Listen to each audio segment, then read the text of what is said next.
হ্যাঁ মা, আমি 6,000 টাকা মাইনে পেয়ে গেছি। তুমি কোনো চিন্তা করো না, আমি আজকে সন্ধ্যার মধ্যেই টাকাটা পাঠিয়ে দেবো। 6,000 টাকা মাইনে? রাজ, শুনলে তো ও কি বলছে? ও বলছে যে ওর মাইনে নাকি 6,000 টাকা। কিন্তু এটা কি করে সম্ভব? আমাদের কোম্পানিতে প্রত্যেকটা সিকিউরিটি গার্ডের স্যালারি হচ্ছে 16,000 টাকা। তাহলে ও 6,000 টাকা বলছে কেন? অফিসের সিকিউরিটি গার্ডের কাজ তো হচ্ছে পাহারা দেওয়া। তাহলে ও এখানে এসব ছাড় দিচ্ছে কেন? এসব তো হাউসকিপারদের কাজ। এই ব্যাপারগুলো না আমার ঠিক মাথায় ঢুকছে না। আসলে কি হয়েছে আমাকে একটু খোলাখুলি বলো তো। আসলে এই কাজগুলো ওকে পূজা ম্যামই করতে বলেছেন। আমি ওনাকে অনেকবার বারণ করেছি, বলেছি যে একজন সিকিউরিটি গার্ডকে দিয়ে এরকম কাজ করানো ঠিক না, কিন্তু উনি তো আমার কোনো কথা শুনলেনই না, উল্টো আমাকেই ধমক দিল। মা, একদম চিন্তা করো না, আমি বেঁচে থাকতে তোমার কিচ্ছু হতে দেবো না। আমরা এখন যে মিটিংটার জন্য বেরোচ্ছিলাম সেটা আপাতত পোস্টপোন করে দাও। আর তুমি গিয়ে ফাইলগুলো চেক করো। এই ব্যাপারটা আমি নিজেই হ্যান্ডেল করবো এবার। আজকের এই ঘটনাটা আমাকে জানানোর জন্য থ্যাংক ইউ।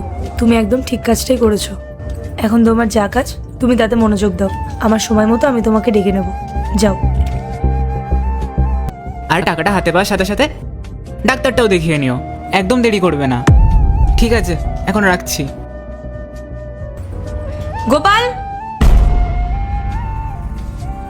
নমস্কার ম্যাডাম। কার সাথে ফোনে তুমি এত জরুরি কথা বলছি? আল্লাহর এই ভিডিওটা দেখে যে সরে যাবে তার মনের আশা পূরণ হবে না। আল্লাহর এই ছবিটা দেখে চ্যানেলটা সাবস্ক্রাইব করতে হবে এবং ভিডিওতে লাইক করে দিতে হবে, তাহলে তোমার মনের আশা পূরণ হয়ে যাবে। আর অবশ্যই অবশ্যই এই চ্যানেলটা সাবস্ক্রাইব করতে হবে। ম্যাডাম, আমি আমার মায়ের সাথে কথা বলছিলাম, আমার অনেক বড় ভুল হয়ে গেছে, আমাকে ক্ষমা করে দিন ম্যাডাম। দয়া করে আমাকে কাজ থেকে বার করে দেবেন না। কি এমন জরুরি কথা ছিল যে ডিউটি আওয়ার্সে তুমি ফোনে কথা বলছিলে? আসলে ম্যাম, মায়ের শরীর খুব খারাপ, ডাক্তার অপারেশন করতে বলেছে।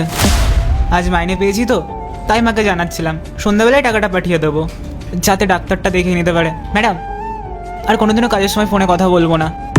কত টাকা আছে তোমার কাছে? ম্যাডাম, 6,000 টাকা।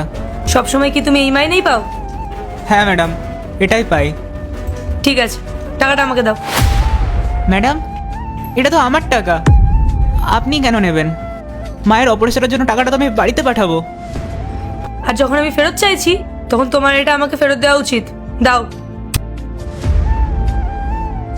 ম্যাডাম, আমি তো ক্ষমা চেয়েছি, তারপরেও। চুপ করো, অনেক হয়েছে।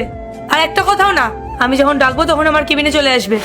আর হ্যাঁ, নেক্সট টাইম থেকে যেন অফিস আওয়ার্সে তোমাকে আর ফোনে কথা বলতে না দেখি।